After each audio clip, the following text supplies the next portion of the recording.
Wonder Woman today has excellent advice for bloggers. She's got great tips for online educational resources, and she's passionate about a cause that's near and dear to her heart. Prepare to be inspired. Let's go. Our Wonder Woman today is the senior editor of Geek Mom, core contributor at Geek Dad, and also has co-authored Geek Mom, the book.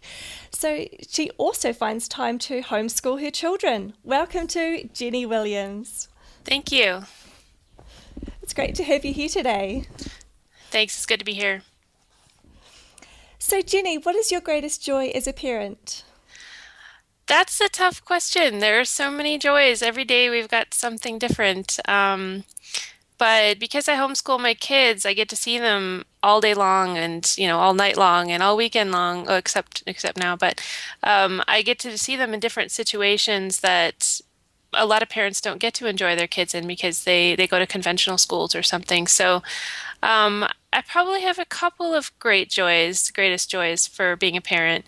One is when I give my kids advice and then later on that advice comes right back to me. They'll give that advice to each Yes. other, or they'll they'll be able to implement the advice that I gave them, and it's sort of like check. I did my job there. Yes. Another joy is when they are smarter than I am, when they know something that I don't, or they can figure out something that I haven't been able to figure out. That's one of the best things. Oh, I love that. Yeah, it's funny hearing a mini me going around saying things that I'd say. Oh, totally. So funny. So we have lots of warm memories of our children now, but do you have some warm memories of your childhood that you'd like to share today? Yeah, I had a pretty good childhood. Everybody's got their difficulties, but one of my favorite memories is traveling a lot with my mom when I was a kid. She took us all over the country. We had road trips all the time, Wow. and sometimes we'd visit friends and family, or sometimes we'd just pick up and go and have a day trip somewhere. When I was 6, my mom and my sister, we took a trip to the Northwest and for 6 weeks, and we saw Mount Rushmore and the Badlands and Yellowstone, and we went to a dude ranch and we saw all kinds of things. And we were always traveling somewhere, which I really loved. And so I've tried to do that with my own kids and take them places um, when we have the time and stuff. But I'm not sure they turned out to enjoy them as much as I did. But 2 years ago, the kids and I took a 40-day trip around the country.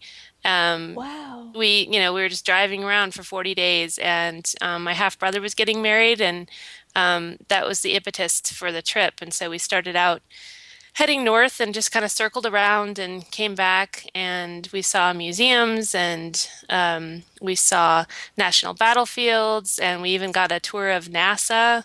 And Wow. we had a really good time, and we saw so much, and I think they remember quite a lot from that trip. I love that. Yeah, some of my fond memories growing up is definitely going on holidays, and I know your children are just going to treasure those memories, especially going to NASA. How cool Yeah, is that? I thought it was cool. Yeah, amazing. So we often have quotes that motivate and inspire us as well. Do you have a quote that's motivated you on your journey? The first thing that popped into my head there was this one. I'm not sure where it came from, but it's imagine the possibilities. I don't know if I got that from somewhere randomly or if it was from my mom. My mom's always been full of good advice, and some people rue the day when they turn out to talk like their mom to their kids. But whenever I hear my mom's voice come out of my head, I get really happy because she's always been wonderful and full of advice. But the reason Imagine the Possibilities works well for me is it reminds me that almost all of the options in the world are available to me. I can do anything I want. I can achieve anything I want, and you just have to, be open to, sometimes unconventional ways of doing things. So that's a good one for me. I love it. So when was the time where you imagined the possibilities in your life? Ooh, all the time. But I've often battled with the question, what do you want to be when you grow up? Even when I was a kid, I really didn't have an answer to that question. I was about 35 before I really felt like I was doing something that was personally meaningful, other than raising my kids. That's always been meaningful, but, outside of that as a more individual thing. So the quote helped me think outside the box and not necessarily take a conventional career path. And, right now, my whole family unit, we all work at home. And, my kids do their schooling at home and I love it. And it's just not it's not the traditional route, but I don't need the traditional route. So I imagined all the possibilities there. That's fantastic. So, what inspired you to start the Geek Mum blog? Well, I'm sure you know, but for the record, it wasn't just me who started it. Yes, for Yes, sure. back in the day, there were four of us women who were writing for Geek Dad, in addition to the slew of dads that were writing. So there was Kathy Cesari, she was there first, and then I showed up, and then the other two, Karina Lawson and Natanya Barron, they came soon after, and we loved being part of the Geek Dad group. But eventually, an opportunity came up where we could use the geekmom.com URL to start our own blog. Mm. So we just started thinking about it and thinking about it. And then we worked hard to get it off the ground, and we finally got it going about mid 2010. And because we knew that moms have a slightly different voice than dads do, and there were a different audience from the dads, and they were maybe looking for different kinds of things. There's plenty of crossover, but it's slightly different when you're a mom versus a dad, at least as a stereotypical thing. But many of us still write for Geek Dad, even now, because some things are just more appropriate for a Geek Dad audience than a Geek Mom. But we're enjoying both sides of it. That's fantastic. Yeah. It's so great that you guys are so versatile as well. Yeah, well, it's nice. Plus, we have a completely different set of writers, and our geek moms run the gamut. They run the gamut of what it means to be a geek. There's ones that are conventional gamer geeks. There's comic book geeks. There's self-sufficiency geeks. There's just about anything we cover it because we've got so many writers. That's fantastic. So, what do you consider to be your greatest success? Oh, it's a tough one. You ask a lot of tough questions. Um, Yes, I do. pretty, pretty much everything I've worked really hard toward, that I've been determined enough to work hard toward, I've achieved. So, um, y having my children and working hard toward raising them has been really great. But I would think, in general, my biggest success would be just creating a life for myself that makes me happy. I can't say that I have the life that I always wanted because when I was a kid, they didn't have such things as the internet, and homeschooling kids it wasn't something I'd ever heard of. It was more a niche kind of thing usually, and not so many people did it. But as it is today, I get to spend my days with the people that I love the most, and I love working at home. I'm a quite an introvert, and so not having to go out there in the world every single day is really great. So I meet my own definition of success, just by creating the life that works for me. That's fantastic. So, we often have a support system that help us to achieve our successes. What does your support system look like? Well, I've always had some people close to me that have supported whatever choices that made me, fulfilled and happy. Currently, it's changed a bit in recent years, but I'm not generally one to reach out for advice or ask for help very often. So usually my support system just does its job by just being there and me knowing that they're there if I need them. But when I do reach out and ask for advice or bounce ideas off people or just vent out of frustration, the most important people I have right now are my mom, of course, because she's just wonderful, and my fiance. His name's Rory, and he also works from home, and he has his fingers in about as many pies as I do, so we're constantly busy. But in terms of the blog, I also have my fellow directors at the blog, the editors, my copy editing team. We all mutually support each other in that context. And even when we have personal issues, a lot of times we turn to each other because women just tend to do that. They tend to Yeah. reach out and say, I'm going through this, help, and people are there for each other. So and then I've got so many friends and family throughout the world that are always there for me that have made it clear that if I ever need anything. So I've got plenty of people. The internet is fantastic. Absolutely. That's great. So, how do you know when you're editing the Geek Mum blog what is going to make a really good blog post?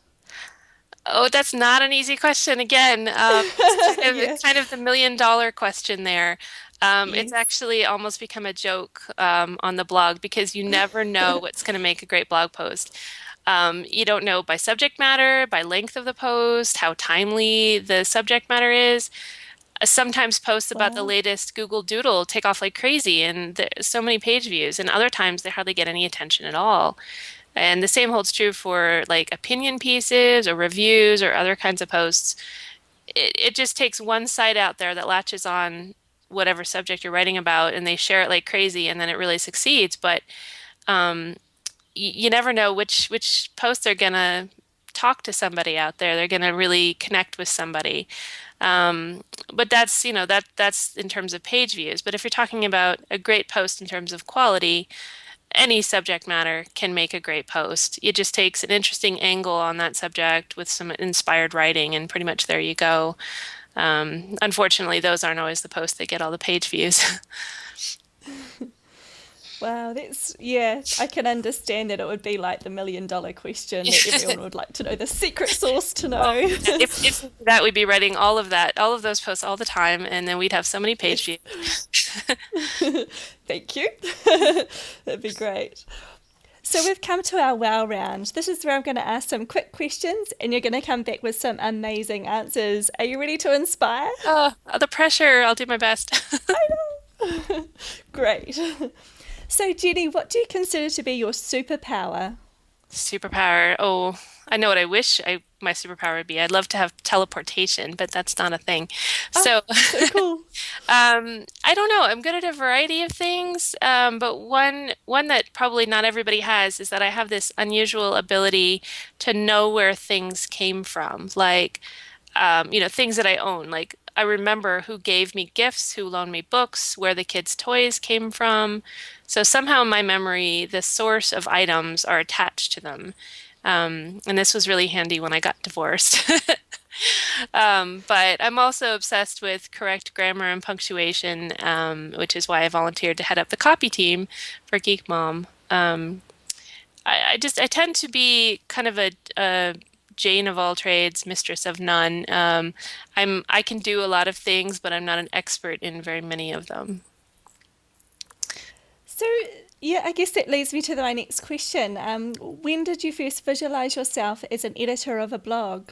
Oh, I don't know. I mean, I've always known that I was really good at proofreading and editing, and I used to edit and proofread for a book publisher for a job years ago before I had kids.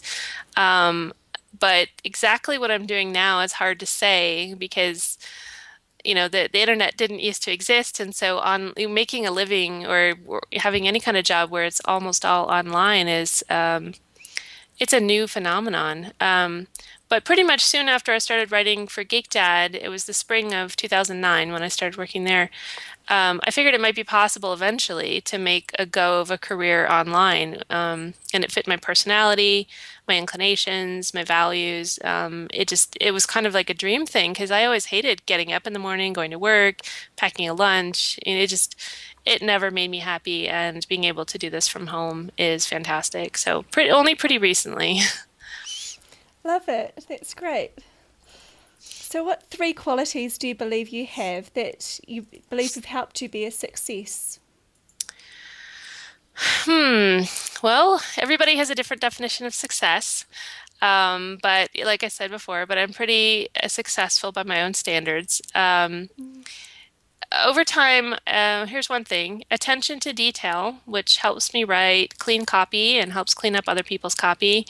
It helps me write, detailed quality stuff that has been able to open these doors for me. And another thing is I have an insanely wide variety of interests. There are so many topics that I love to write about or read about. In college I studied computer science. I was going to be a computer science major, and I was for a while. But when I was really close to being done, I changed over to American Studies, which is mostly history. So I've had history and English and computer science and math, and my interests run the gamut of the spectrum of subjects out there, and that's been really helpful. Um, Three, I tend to be a nice person. I'm very good at making contacts and connections, being really diplomatic, knowing how to relate to certain kinds of people. I'm usually the one that just wants everyone to get along with each other. So sometimes because of that, I've been the one that had to write diplomatic emails to certain people. People have elected me to write them. I'm pretty inoffensive, and so people tend to like me, and that's been a huge plus in my life and my career path. Absolutely. I love your answers there. That's fantastic. So, what would you like to be remembered for, Jenny? Oh, well, it sounds like I'm gonna die. No. No, No, no. once I'm gone, well, I'd like to be known, I guess, for being a genuinely nice, intelligent person. And with me, you pretty much what you see is what you get. I don't know how to be anything other than who I am. And I don't lie to people. I don't, try to mislead people. I'm just me. And if I'm in a bad mood that day, everybody knows it. If I'm in a good mood that day, everybody knows it. So people already know that about me, but I'd like to continue to be that kind of person. And I also want to write more books. I've got a really good idea for a history book series for kids that I've only barely started on. But any number of other books. I've got so many ideas, and I'd like to keep doing that so that there's something tangible that's left behind. I would so love you to do that. That sounds fantastic. To keep in touch and make sure that you do.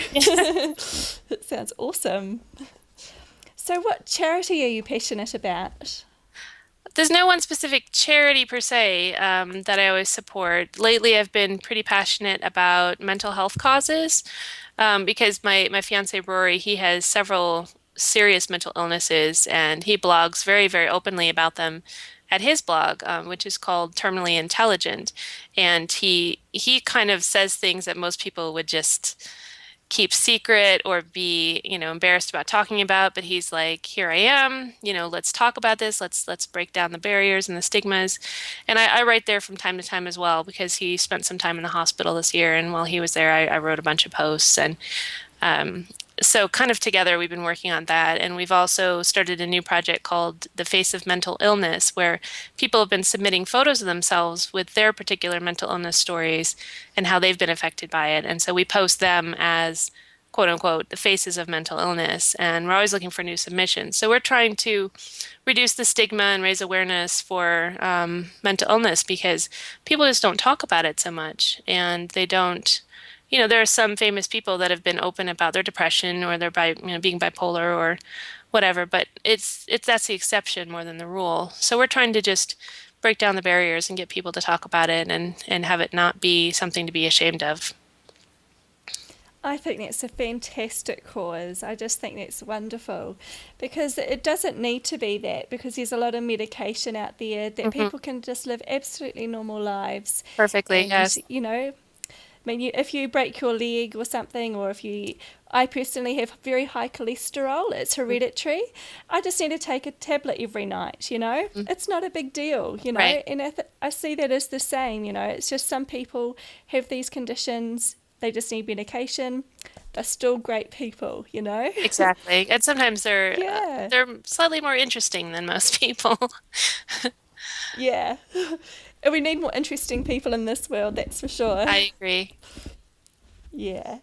So, what internet resource do you just love right now? For example, I just love Skype, being able to talk to you, for example. It's very cool. That is pretty cool. You're on the other side of the world, 20 Yeah. hours ahead of me. Um, Woohoo. there's so many. I use the internet all day long for just about everything, for blogging and for communication and for research. But with homeschooling, I depend on the internet a lot to fill in the holes of the curricula that I choose and put together my own lessons. I can't imagine homeschooling before the internet, but we've used YouTube a lot this year. they have a lot of primary source videos on there and documentaries. And the Library of Congress and the National Archives websites have so many primary sources and other things available. They've got art, like paintings, and they've got music you can listen to. There are primary source Wow. documents you can see. It's so easy to fall down that particular rabbit hole, but the NASA website is filled with science and other technology resources, and it's all free, which is great. You can just print off whatever you need, and it blows my mind how much is available. Um, I wish I'd had all this when I was a kid because I would never have left. I would have just kept reading and reading and reading and just learning and learning. And so right now, the educational resources are probably highest on my list. That is fantastic. And it's just so generous of these businesses and organisations to be able to put out this stuff so that everybody can have access to it. It's just Right. wonderful. hmm So, Jenny, do you have a book that you'd like to recommend to mums and dads? It can be a business one or parenting book. It's up to you. Well, I definitely recommend the Geek Mom book. Yes. Yeah, Kathy, Karina, and Tanya and I, we all wrote it together, and it's got projects and activities and advice and essays that are of interest to parents and families. Some of the stuff's just for the parents, some's just, some has stuff to do with your children. There are also three Geek Dad books that our publisher Ken Denmead wrote, two of which I contributed a project to. But also other books, there's one called 50 Dangerous Things You Should Let Your Children Do. It's by a guy named Ooh. Geever Tully. It's things like, learn to burn things, set things on fire, but of course you do it safely. You've got water Yes. nearby or fire extinguisher, but they're the things that we did when we were kids that society is just like, oh no, you have to be safe. You can't let your kids do anything dangerous. And so they don't know how to uh, do things safely. They don't know how to take care when they do things. So, that's a really good book. Society protects kids and adults just a little bit too much these days, which I thought was great when I went to New Zealand years Yeah. ago. That it's not quite so bad down there. They don't put up signs in front of the cliff that say "Do not jump," or there's no guardrails where they keep you from plummeting to your death or anything. The United States is a little overbearing when it comes to protecting us from ourselves. I wish they'd do less of it. But I love your idea of that idea of teaching them how you can safely do things. Like Definitely. we have fireworks, and my eldest daughter, Caitlin, she's 5.5. She is scared of fire, which is a healthy thing. But so we sat inside behind a ranch slider door, and my husband was doing the fireworks out there, and we'd cheer, and then I'd hold a sparkler and have this 5.5-year-old on my hip holding the sparkler, doing it together. And then Yeah. we had a bucket that we could put of water that you could put the sparkler in afterwards. You can do things safely and have a Oh bit of yeah. fun. Yeah, and if you teach the kids how to do things safely and how to keep things in perspective and have your sense of danger and risk in proportion to reality, it can go a long way. Absolutely. So, Jenny, what are you excited about at the moment? Oh, it's fall. Here in the United States, it's fall, and it's my favorite time of year. So I'm really excited about Thanksgiving and Christmas coming up. We're going to decorate the house in another week or so, and Roy and I are getting married next summer, which I'm really looking forward to. Ah, We're also always learning new kinds of handicrafts. He's been doing a lot of spinning, like yarn spinning, and I want him to teach me how to do that. And I've been doing a lot of crocheting, which is always fun. But we're just, we have a lot of interests, and just continuing those interests is what I'm usually excited about. that's fantastic. I love the leaves in fall. It's just so beautiful. Oh, I love it too. Unfortunately, where we live in Arizona, it's so dry that we don't have very many deciduous trees, and most of them give off yellow leaves, which is nice, but you'd like a little bit of variety. So I kind of miss. I used to live back east, and back east there were so many trees everywhere of all colors in the fall. So every fall I miss just a little bit living there, but then I remind myself that it's humid and there's mosquitoes, and I don't really want to live there again. So I'm happy to live here. Yeah. Do you know, I just love that you mentioned deciduous because I've taught my girls who are 3 and 5 that how to, these are deciduous trees and these are Hmm. evergreen trees. I just Right. love, they're so clever. Well, I love it. you might as well use the right words. It bugs me Exactly. how people talk down to their children. They expect that they can't understand complex concepts when really they can. If you expect a lot out of them, they're going to live up to those expectations, and they can learn vocabulary so much earlier than the quote unquote standards that the schools have. So don't talk down to them. Don't talk totally over their head, but somewhere in the middle, you can introduce larger words like that, and they'll grow up knowing what they are at an early age. So, Yes. Fantastic. So, Jenny, this last question is really to help our mums and dads who perhaps have a really good blog, but they'd like to go to the next level and have a great blog. What are 3 suggestions that you would have to take them to the next level?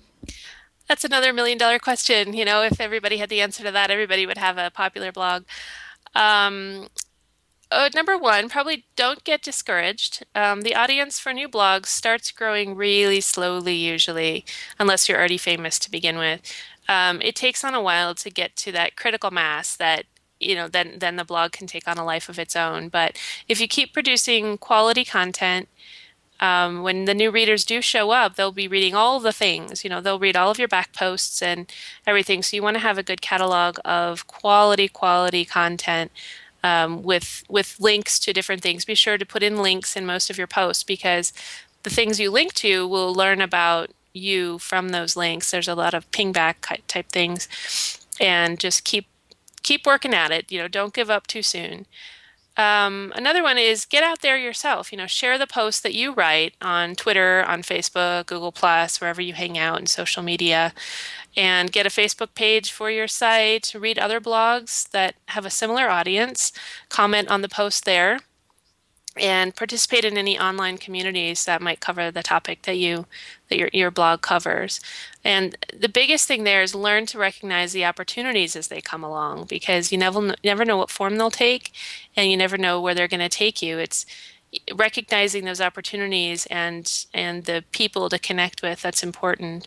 Another one that I feel pretty strongly about personally, don't sell out too much. Don't It's important to be able to fund your blog to be able to pay for your web hosting or whatever you do. Advertising and sponsored posts can help there. But if you go too far in that direction, you lose the ability to be honest and genuine. Sometimes post quality can suffer if people don't think that you're being honest. So work hard to keep the quality high and write often enough to give people something to look forward to on a regular basis. They want to know that they're going to come back to you on a weekly basis or every couple of days so that they've got something new to read. And then they'll also keep reading all your back posts. I just love that advice. Thank you very much for sharing. So, Jenny, before we say goodbye, would you like to share some final inspiring words and perhaps how we can get in touch or follow you? Okay, as a parent, my biggest advice for other parents is to really get to know your children. Don't just have 10 words with them as they get home from school or something. Spend time talking with them. Do things with them, both doing what you like to do so you can share your interests, and then do things that they like to do so you can get to know them better and have them share their interests and give them the chance to be an expert in something. Talk with them all the time and learn about their friends, learn about what they spend their time doing. It's really important to be involved in your kids' lives because that way they feel like you're there for them, and their memories will be of you giving them attention in a positive way. As for getting in touch with me, you can write me at email at jenny@geekmom.com. Or I do have my own blog at jennywilliams.com, but I don't write there very often.